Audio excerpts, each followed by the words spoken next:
Hello everybody, get to talk hoops once again with my friend Michael McCleary of the Argus Leader. I'm Jason Andera of Midco Sports, and we're treasuring these final few weeks with Michael as he prepares to move on to another gig. We'll get more into that next week, but still covering high school hoops, and it's really heating up right now.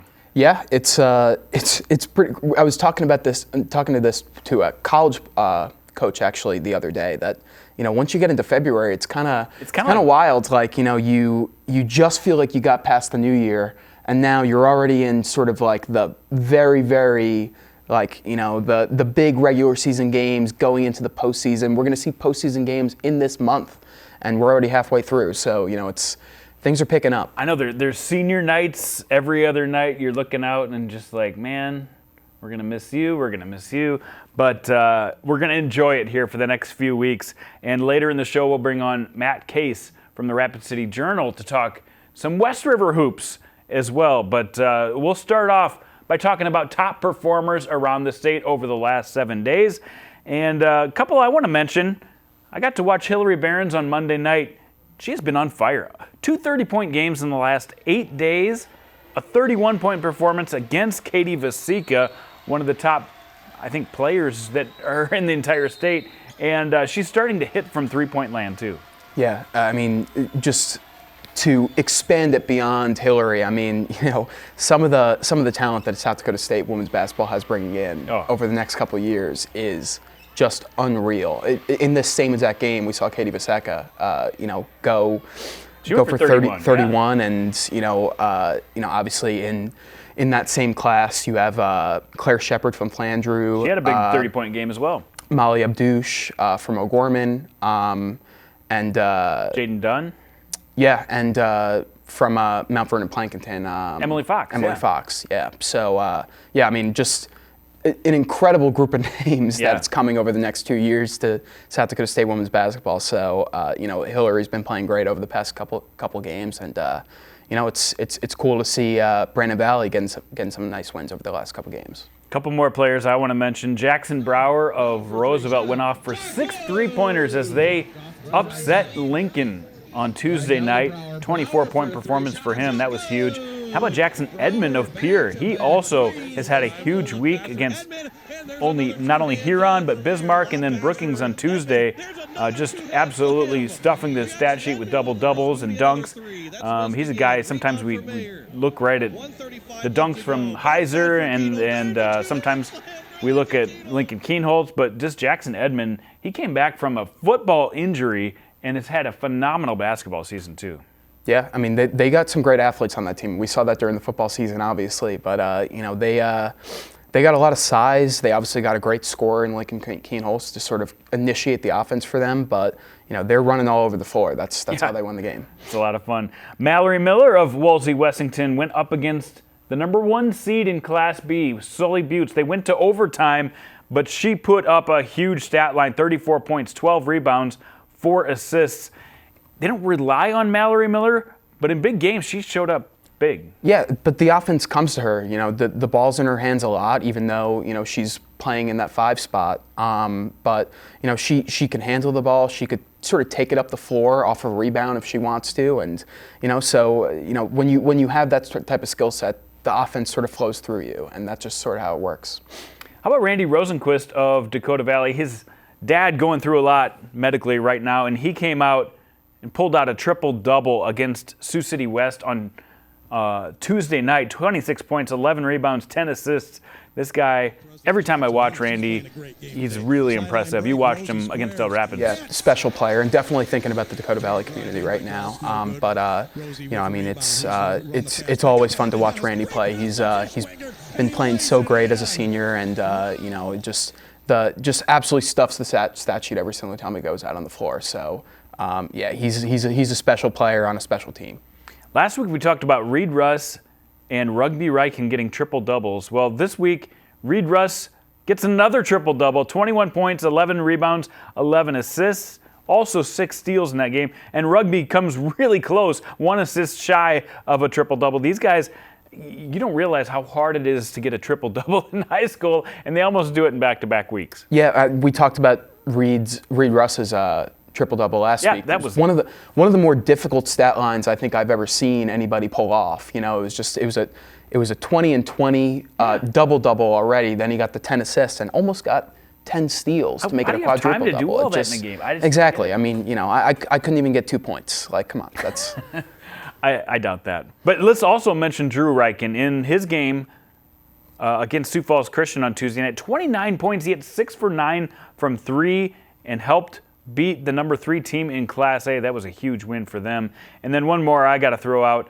Oliver Vincent becomes the all-time leader at Sioux Valley in assists with a 27-point game. He almost had a triple-double, 9 rebounds, 9 assists, 6 steals against a quality opponent in Castlewood. They made it look easy as they pulled away for a 25-point win. Yeah, it's you know, it makes it almost more impressive what Dakota Valley's doing because there's a lot of really good players and teams in Class A. It's you know, Oliver Vincent is, you know, definitely one of them who's been, you know, we saw him against Dakota Valley in that Hanson Classic. He went for 9 points in about 2 minutes. So it was, you know, he can fill it up. He's obviously great with the ball in his hands, and you know, over the last couple of years has really grown as a distributor. So yeah, he's been playing well.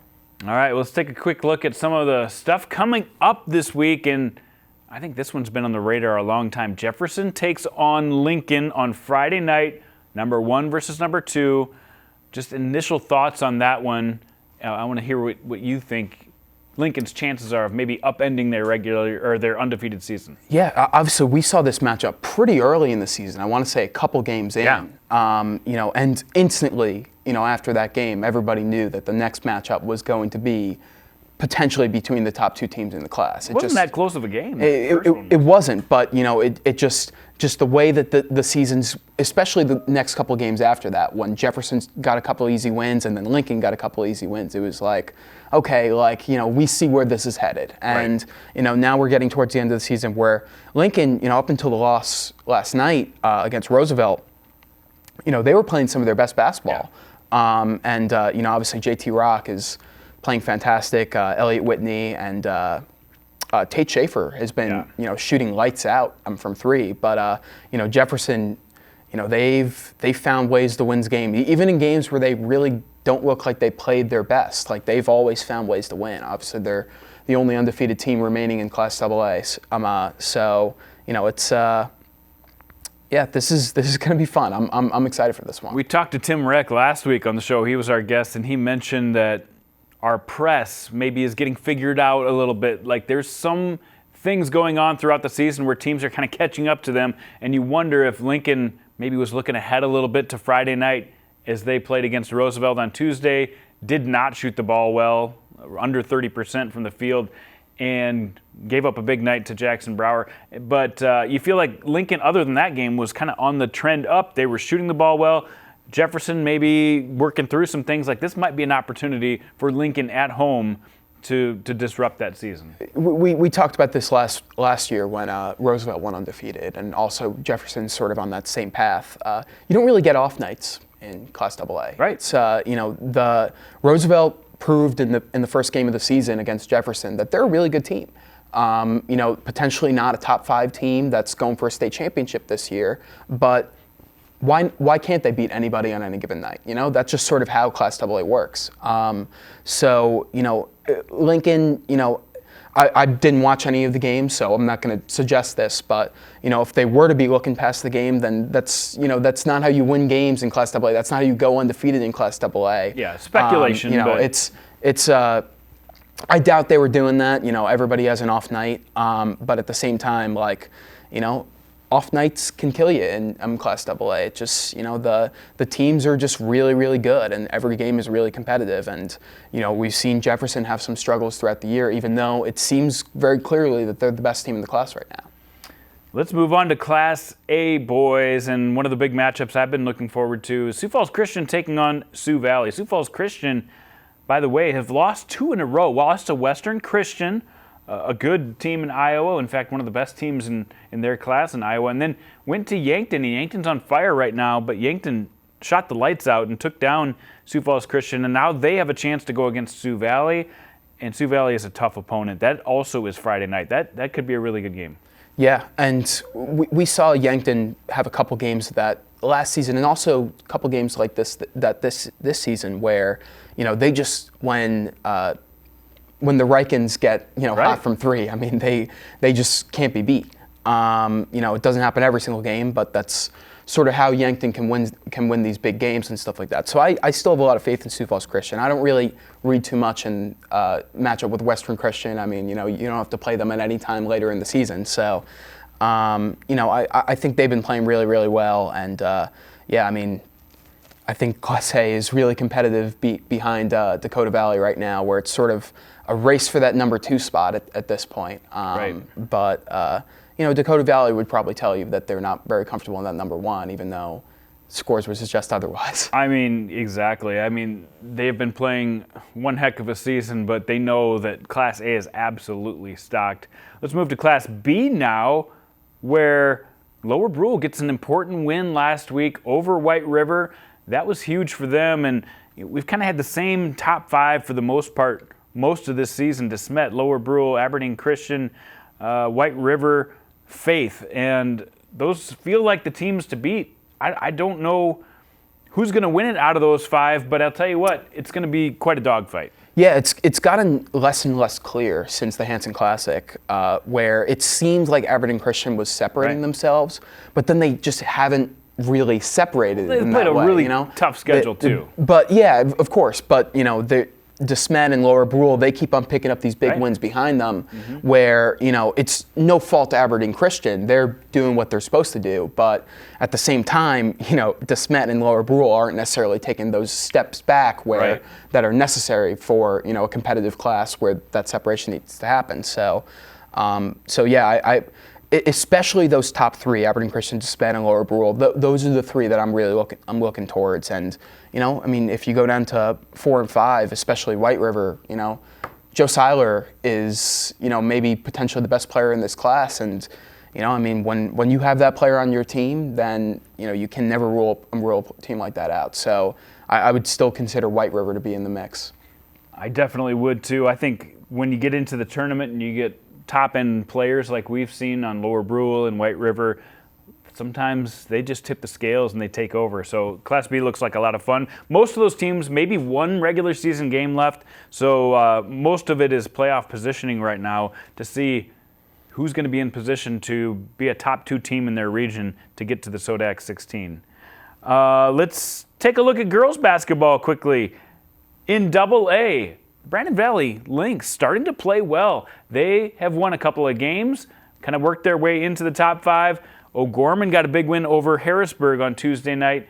And Washington, Jefferson, those teams still feel like the cream of the crop. But again, this class is wide open as possible. Yeah, I mean, I think we said last week where it was 6 that are potentially, going for a state championship here. And, Brandon Valley's proven that, in that sort of receiving vote slot where maybe they'll be in the top 5 next week, but in that receiving vote slot, they're beating some of those top teams. And Hillary Barons went for 30, 25, and 31, and coincidentally, Brandon Valley feels like a contender when she plays like that. Yeah, and, I mean, we talk about it with some of the other teams too. I mean, when you have a top-end talent like that, it's hard to rule you out in a single elimination game. Like when you could step up your level of play behind one player. I mean, that's there's 5 players on the court, but basketball sometimes flows that way. So it's I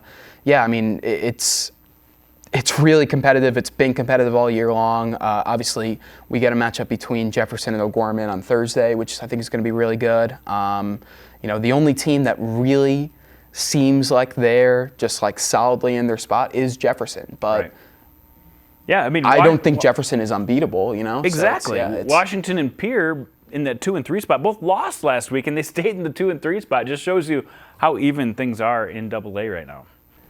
Let's talk Class A girls now. Hamlin still the only undefeated team in the class, the only undefeated team in girls basketball right now, and they have some competition right behind them. I mean, Wagner just with the 1 loss to Vermilion. Vermilion with the 1 loss to Hamlin. Sioux Falls Christian with the 1 loss, or 2 losses just to Vermilion and Wagner.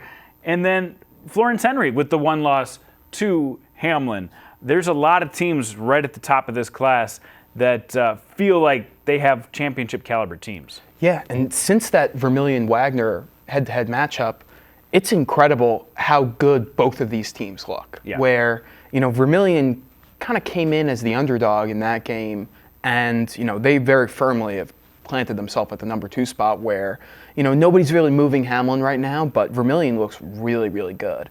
But Wagner has, after that one loss, has just seemed more and more powerful where they just, they have a new player going for 20 points every single game. Yeah. And, that's sort of how their team's built. They're tough to beat because of that. Yeah, that's just how they're built. They just, 1 through 5, they have, players that could score in so many different ways. I mean, obviously you got Emma Yost down low, and then you have Ashlyn Copel both down low and on the outside. Right. And, Macy Copel had a good game the other day too. I mean, it was, they just have so many players that could just, just absolutely fill up the stat sheet. So I'm still extremely high on Wagner, even though they're still in my 3 spot just because of the head-to-head matchup with Vermillion. But, Vermillion's looking really good. Hamlin is looking really good. And, Sioux Falls Christian entered the rankings this week, and, nobody's really, they have one of the better records in the class right now. So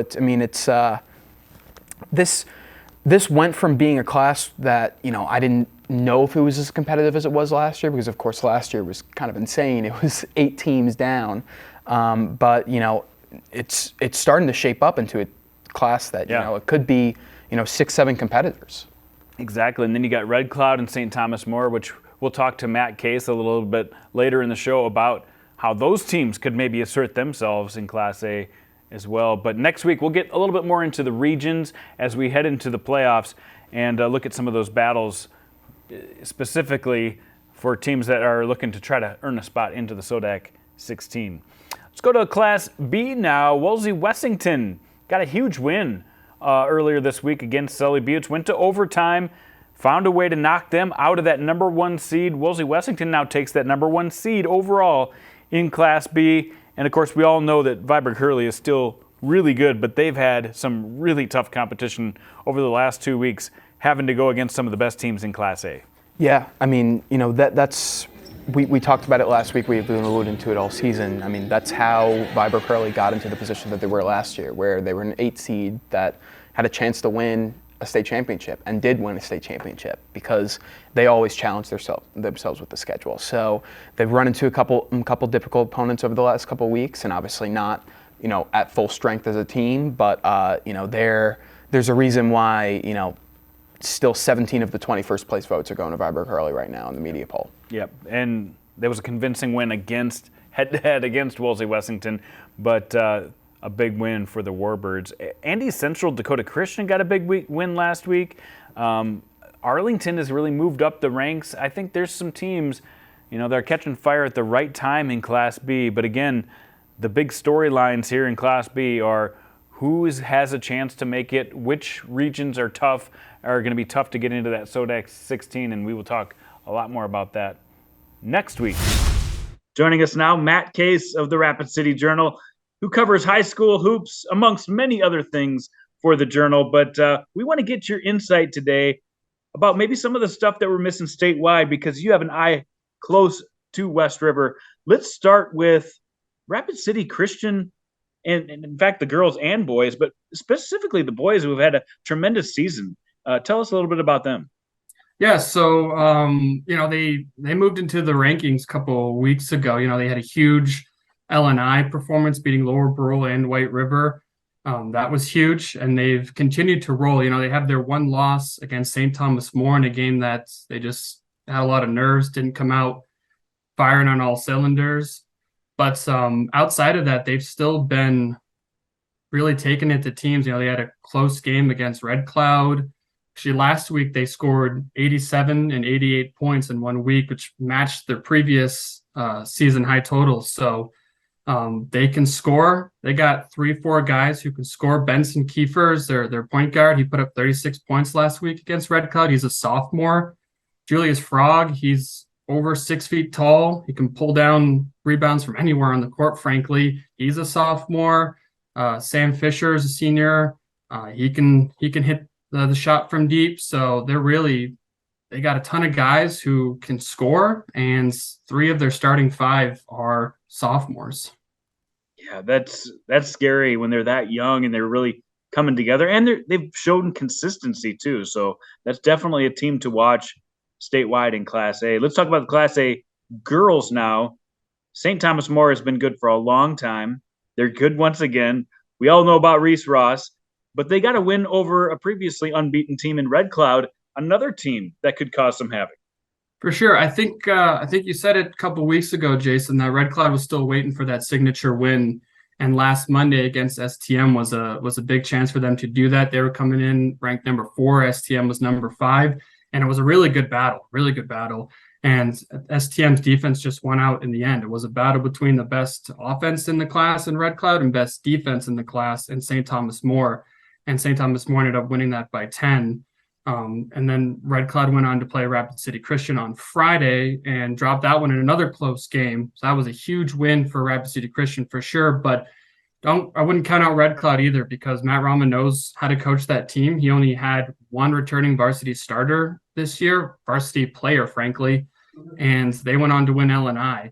So they also can score left and right. So they can definitely make a splash at state, as can St. Thomas More, obviously. As we know, they're sitting in that 7 spot right now, but that's kind of the spot that matchup, that 2-7 matchup potentially at state, that I don't think anybody wants, because last year at state they were the 5 seed, and then they 3 upset wins on way to winning the championship. So they'll be tough wherever their standing is if they get there. And we all remember how Reese Ross kind of put the team on her shoulders last year. She definitely has the potential to do that again, doesn't she? Oh, absolutely. I mean, she just takes over games. Offensively, defensively, she's a floor general, and she can get the ball to other players. They're returning 4 of their 5 starters. You got Jada Molman inside there as well, and then they got some great guards in Gabby Robbins and Scarlett Grimshaw, who can hit threes. They can defend well. Again, that's their best quality, is they can defend like nobody's business, and Brandon Candlin knows how to coach against any single team. So, they've had close calls against Hamlin and Sioux Falls Christian. Both of those games have been, games where neither team has been able to score more than 30 points, 35 points. So it's a defensive battle every single time. There are a lot of teams that don't get as much coverage as they maybe should out, especially West River. And you guys keep great tabs on all these teams. We don't talk a lot about Faith. There's some other teams under the radar. Anybody you want to highlight maybe that we're not talking enough about? Mm-hmm.